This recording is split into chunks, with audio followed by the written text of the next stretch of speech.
see why a minimum wage is inefficient, let's first look at an efficient labor market. At the market equilibrium, the marginal benefit of labor to firms, shown by the demand for labor curve, equals the marginal cost of working, shown by the supply of labor curve. Total surplus, the sum of the firms and the workers' surpluses, is as large as possible.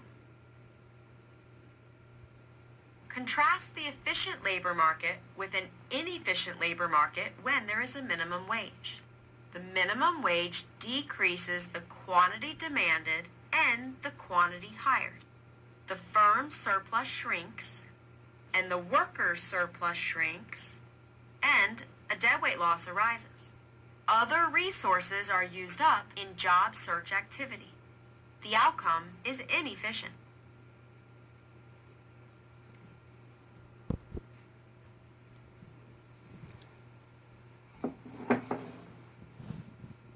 Practice problem 1. What are the equilibrium price and quantity of tomatoes? Is the market for tomatoes efficient? Solution. This problem just sets the scene for some questions about the effect of government intervention in an otherwise efficient market. The equilibrium price is $6 a pound, and the equilibrium quantity is 2 billion pounds. The market is efficient because marginal benefit equals marginal cost. Practice problem 2. If the government sets a price support at $8 per pound, what is the quantity of tomatoes produced, the quantity demanded, and the subsidy received by tomato farmers? Solution. At a support price of $8 a pound, 3 billion pounds are produced and 1 billion pounds are demanded. So there is a surplus of 2 billion pounds. The subsidy is $8 per pound on 2 billion pounds, which is $16 billion. Practice problem 3. If the government sets a price support at $8 per pound, is the market for tomatoes efficient? Who gains and who loses from the price support? What is the deadweight loss? Could the price support be considered fair? Solution.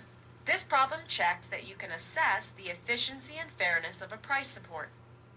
The market is not efficient because at the quantity produced, the marginal benefit on the demand curve is less than the marginal cost on the supply curve. Farmers gain. They produce more and receive a higher price on what they sell in the market, as well as the government subsidy. Consumers/taxpayers lose. They pay more for tomatoes and pay taxes to fund the subsidy. The deadweight loss is the area of the gray triangle, which is $2 billion. Check the calculation. The outcome is unfair on both views of fairness unless farmers are poorer than consumers. If farmers are poorer, then it might be considered fair to boost farmers' incomes. In the news, Big Sugar is set for a sweet bailout. A bumper harvest of sugar beets and sugar cane has sent U.S. sugar prices tumbling to 21 cents a pound, below the USDA's support price of 25 cents a pound.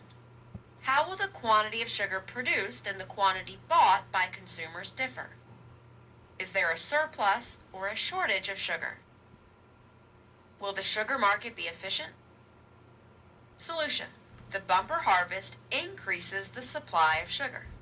With no price support, the quantity bought would equal the quantity produced, and the market price would be 21 cents per pound. With a price support of 25 cents per pound, the quantity produced exceeds the quantity bought, and a surplus arises.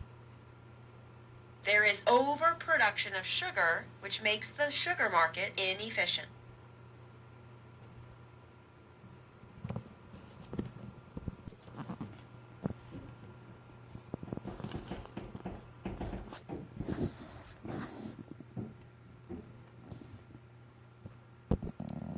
Figure shows how a price support works in the market for sugar beets.